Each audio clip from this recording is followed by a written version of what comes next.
You're watching AUTONEWS Now. I'm Jackson Hallauer. On today's episode, Dan Shine, editor of the Fixed Ops Journal, sat down with Dave Foy, vice president of fixed operations at Quantum 5. They talked about the challenges dealers are finding fully staffing their service departments and how they can ease that problem. So welcome back to Daily Drive. I'm Dan Shine, senior editor at Automotive News and editor-in-chief of Fixed Ops Journal. As the Great Resignation swept across the country, leaving staffing vacancies from hotels and restaurants to Fortune 500 companies, dealership service departments were not immune. Most fixed ops departments are operating with fewer people than before the pandemic. And as service business continues to increase, as more customers come into the service drive, these departments will struggle to get customers in and out in a timely fashion, which can lead to an unhappy consumer. We'll talk about the battles dealership service departments are waging on these fronts, from recruiting new employees and holding on to the ones they have, all the while keeping those customers happy and coming back. With the vice president of fixed operations at dealership training company Quantum 5 and the fixed ops mastermind himself, Dave Foy. Welcome, Dave. Thanks, Dan. It's great to be here. Love that you're doing this.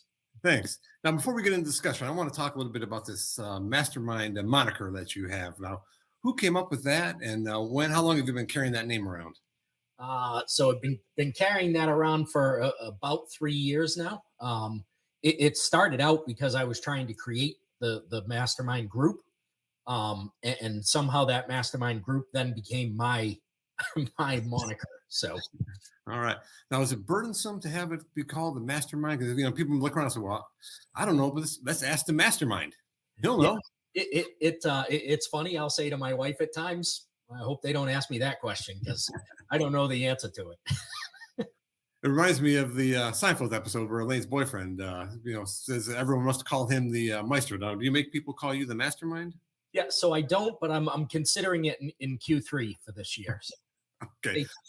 Well, for today's purposes, we'll call you Dave. And okay, enough of the silliness. Let's get into this. Now, I know that we talked a little bit about staffing issues, and I want to read a couple things from the April issue of Fixed Ops Journal on newsstands now. And there's a Cox survey talked about a survey of dealerships, and they said 57% of dealers say their service department is not fully staffed.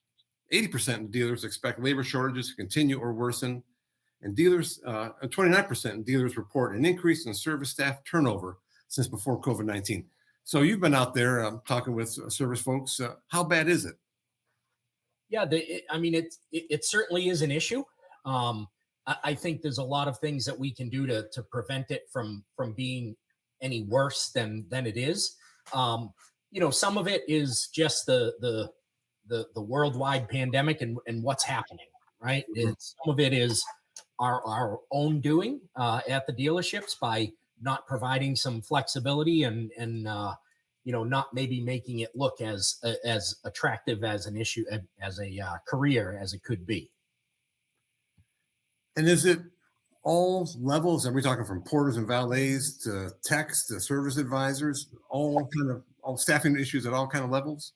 Yeah, it definitely hurts a little bit more down at the other levels, the porter and advisor levels.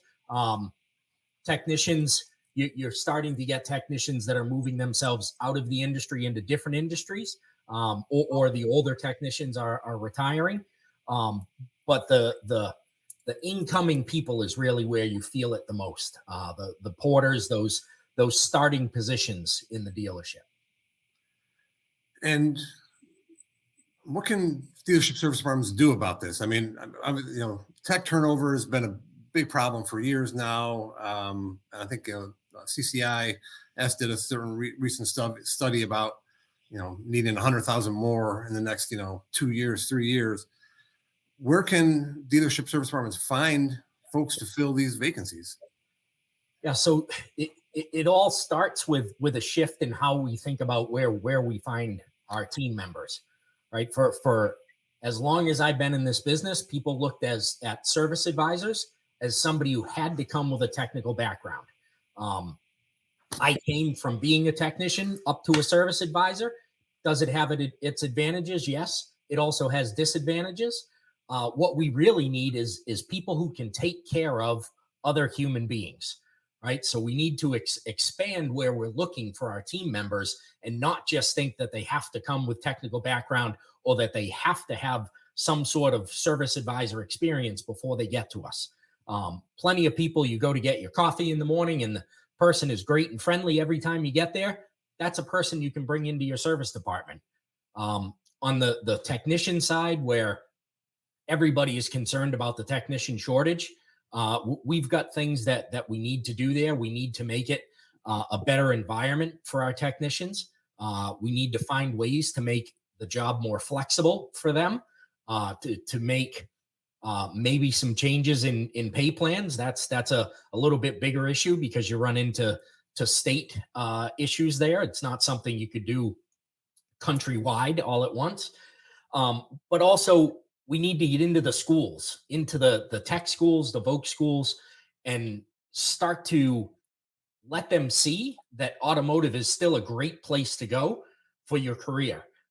Whether they want to start as a technician, whether they want to start as a porter, as an advisor, whatever it is, we've got to show them that career path, show them that we can treat them well, and help them understand that the big word everybody likes to use is culture, right? But what is culture? Does anybody know what it is or how you actually build it? It's people are confused at what culture is, and it's really about how you're treating your employees, your team members, and providing them the training that they need to get better, the skills they need to get better, and a career path so that they can see where they're going to go. Thanks for tuning in. Listen now to Dan's full interview and the day's headlines on the Daily Drive podcast, available on all podcasting platforms. Have a great day.